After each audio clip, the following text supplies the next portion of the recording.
How should we measure how well our country is doing? Does using a measure like gross domestic product or GDP help us to shape better futures? Does it measure how well we're all really doing? In this episode, I'll dig into that and why we need better ways of thinking about well-being as we develop new climate solutions. When we talk about the economy, we are talking about values. It wasn't until the 1930s through the 1950s that the concept of national economy came to mean what we understand it to be now, the sum total of what our society produces. It was during that period that the idea that national economies must grow emerged. That growth became the central value of all economic conversations.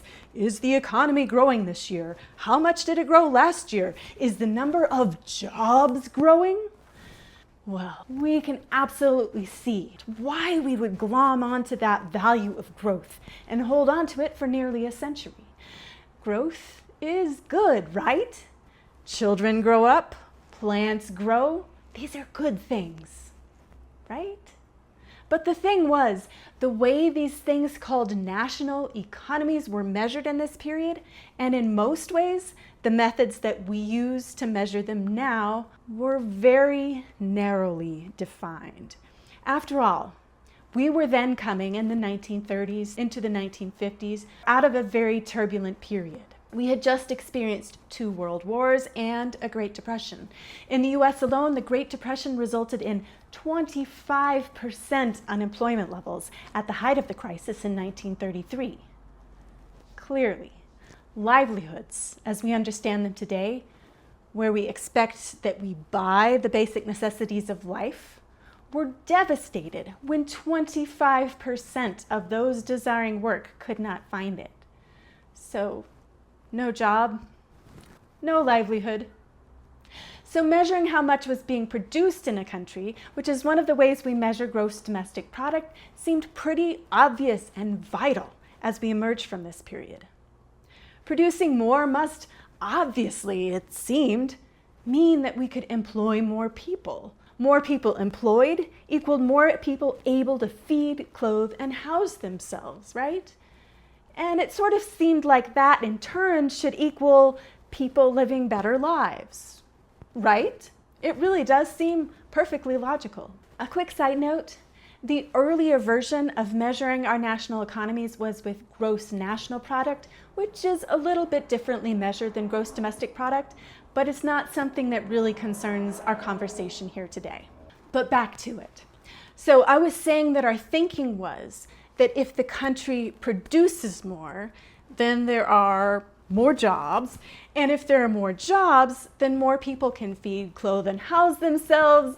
And therefore, that final step, more people living better lives.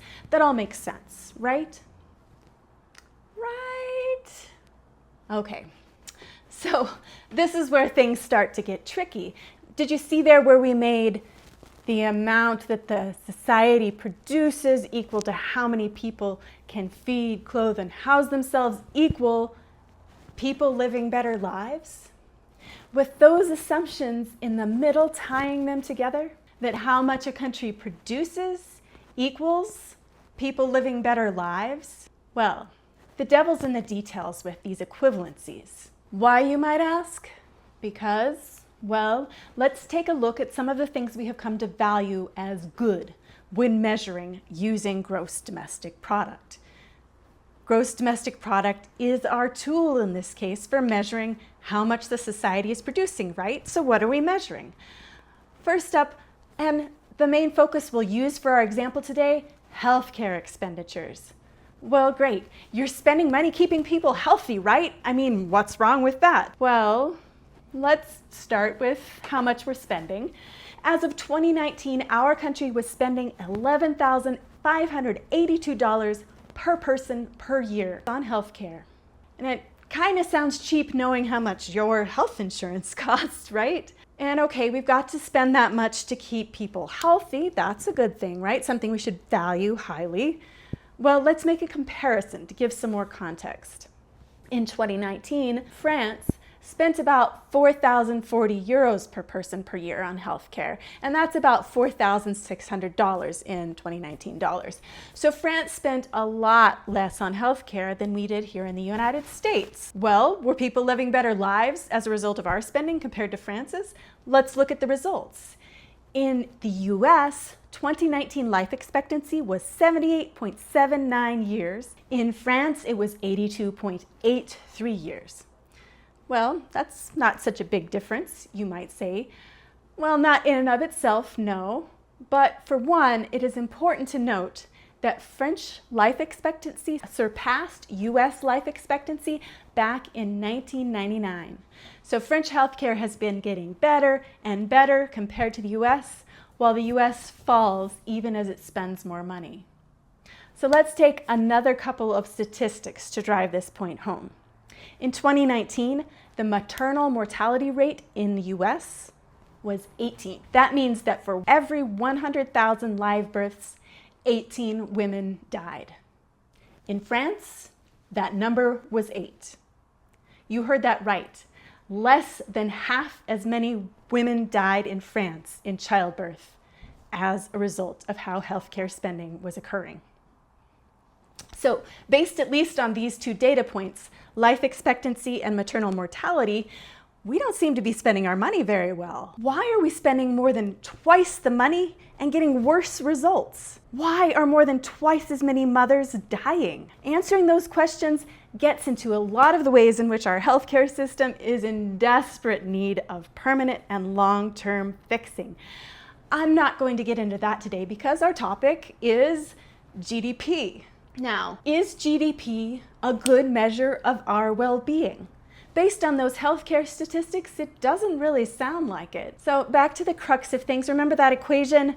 More jobs comes from more production equals more people who can feed, clothe, and house themselves equals people living better lives. Well, we can't deny that a more productive healthcare sector is probably resulting in more overall money going to probably salaries, right? And hey, in 2019, there was one hospital employee for every 44 people in the US, while in France, there was one hospital employee for every 50 people. So the US had some more hospital employees compared to France. I mean, it's only 1.1 times more, while we're spending twice as much money, but still more jobs in healthcare. So where's the rest of the money going though? The thing is, 30% of our money is going to the high cost of administering care with our incredibly complex insurance system. In other words, it's going to insurance providers themselves, that's 15% of it, and to pay the people doing paperwork at your doctor's office, that's another 15% of our healthcare dollars. And these are a major reason that our healthcare costs so much. When you have a universal healthcare system like France does, the costs are significantly less because the financial system underlying healthcare ends up being so much simpler. So yes, we're spending more money and it is probably resulting in more jobs in healthcare, but now we need to come back to what we really value. Are people living better lives as a result of this higher spending? Well, the stats so far and across a range of additional factors say no. We're not doing well at preventing infant mortality. We're not doing well at managing asthma, at managing diabetes, at preventing deaths from heart attacks, and a host of other measures. And wouldn't you agree that living a healthier life means living a better life overall? So in the healthcare arena, we're spending an awful lot of money driving up our GDP, but our lives are not measurably better as a result, unless maybe we're insurance execs. But that gets to the core of it. Spending in GDP is irrespective of moral or ethical goods. It does not link to human well-being. The huge amount of money we spend on defense, for another example, by the way, we spend 40% of the world's total defense spending out of the US American budget. Does that make our lives better? I mean, I hope you're as nervous as I am about Russia and Ukraine, But I think we'd all be better off if our country were not arming oppressive regimes around the world while at the same time failing to adequately support veterans. We need to figure out how to better spend our money, right? Moreover, GDP doesn't tell us anything about how wealth or well-being are distributed among the population as a whole. As you probably know, the amount of wealth held by the wealthiest in this country keeps growing, while the rest of us increasingly lose out. And you know what?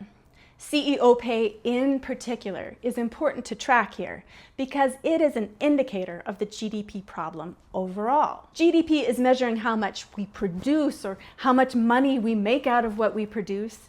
And so GDP tends to emphasize the profit made by companies all over the country. On top of that, the laws that shape corporations have come to increasingly value profit alone. So our companies and the statistics about our country both emphasize profit above all else. What does that mean they do not emphasize? GDP doesn't tell us anything about whether you have good health, whether you are happy, whether you live in an environment that supports your well-being and the well-being of the non-human beings in your surroundings. In fact, GDP grows when we spend more cleaning up environmental messes. But if we cut back our consumption and reduce environmental impacts through those reductions, GDP falls. Whether the government is acting in the good of us as a citizenry, GDP doesn't count that. Whether we have the freedom to choose the life we want, that is not counted in GDP. What kinds of measures do support our well-being? What kinds of measures would better support our health, our good governance? How can we better plan for a future, and what kind of measures help us get there? We'll go into that next time. If you want another video on solutions in the meantime, check out my video on how we can create climate solutions right now that I'll tag at the end of this video. For now, everybody have a good one, and I'll look forward to talking to you again soon.